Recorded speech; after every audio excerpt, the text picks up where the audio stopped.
Les externalités. Parallèlement à la théorie du monopole, s'est développée au sein de la théorie néoclassique une réflexion sur la notion d'externalité. Dans l'équilibre général de concurrence parfaite, il n'y a pas d'externalité. Les agents ne sont interdépendants que par les prix. Or, il est possible d'imaginer un grand nombre de situations où les agents agissent les uns sur les autres, indépendamment de leur volonté, sans que aucun prix n'entre en jeu. On parle d'interaction hors prix. Ce peut être des nuisances de tous ordres provoquées par des tiers venant augmenter les coûts de production ou au contraire, ce peut être des effets bénéfiques venant apporter à un ou plusieurs agents une ressource gratuite qui contribue à réduire leurs coûts. Ce sont des interactions qui ont lieu en dehors du système de prix. On parle d'externalité quand les actions d'une partie ont un effet néfaste ou bénéfique sur une autre partie, alors même que la première partie ni n'en supporte les coûts, ni n'en capte les bénéfices. Il y a les externalités négatives ou positives, comme nous venons de l'indiquer, et donc, par définition, les externalités affectent positivement ou négativement des tiers, mais sans compensation. Il y a donc défaillance de marché.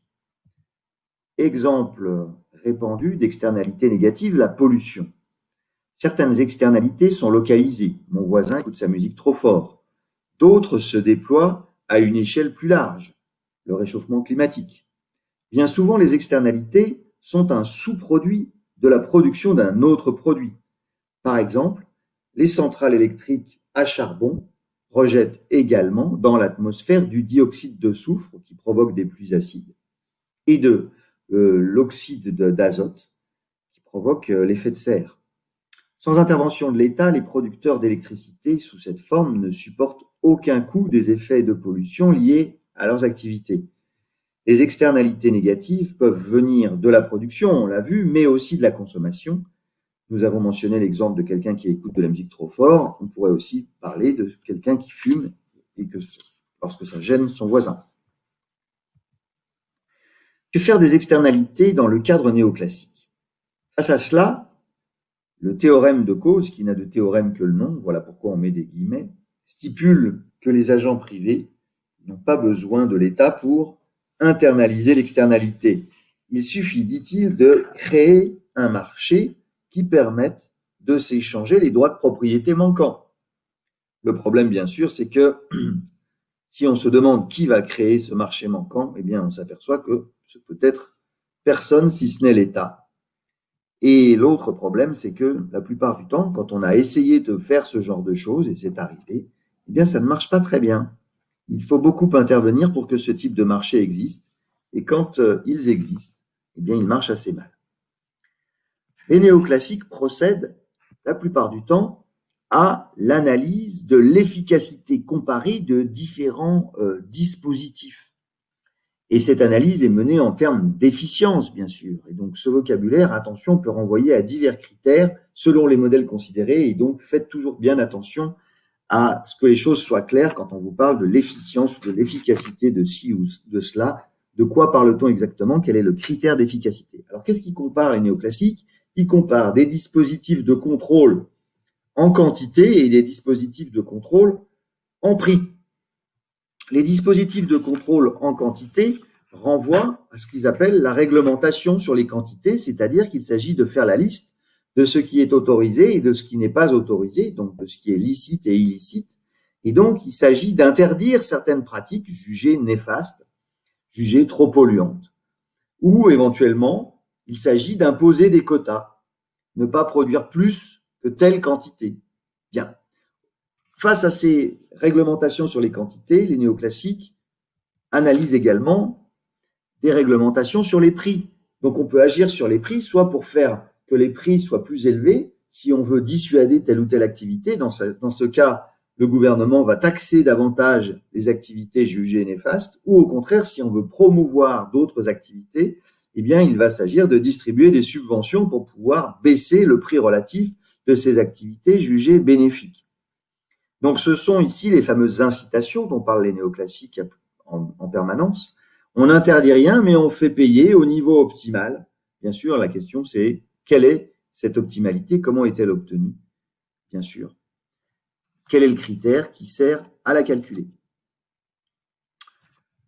L'un des principaux résultats, entre guillemets, pour résultat, je ne l'ai pas mis dans la diapo, mais vous pourriez le mettre dans vos notes, concernant l'analyse de l'efficacité comparée entre une réglementation sur les quantités et la taxation ou la subvention.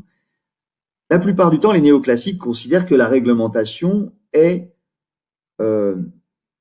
sous-optimale par rapport à la taxation ou à la subvention.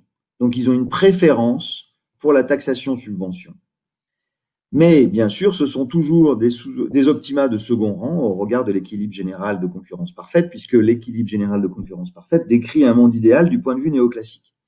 Donc, il s'agit toujours de remédier à une défaillance de marché, même si ce n'est pas l'idéal. Mais le problème, c'est que ce résultat, donc une préférence de l'action sur les prix que sur les quantités, est un résultat qui est très fragile parce qu'il dépend beaucoup des hypothèses du modèle quant à la qualité de l'information dont est censé disposer le régulateur concernant les coûts individuels et collectifs des différentes activités. Par ailleurs, bien souvent, ces analyses ignorent le coût respectif des différents dispositifs eux-mêmes. Combien cela coûte-t-il d'élaborer une réglementation sur les quantités? Combien cela coûte-t-il de mettre en place un nouvel impôt ou une nouvelle subvention? Or, il n'est pas sûr du tout que l'impôt ou la subvention soit moins coûteux que la réglementation. Dans les deux cas, il faut du personnel administratif spécifique pour le rendre effectif, pour faire des contrôles, pour vérifier, pour procéder au recouvrement, bref, pour faire respecter la loi. Contre la pollution, le marché, mieux que la réglementation ou l'impôt, point d'interrogation.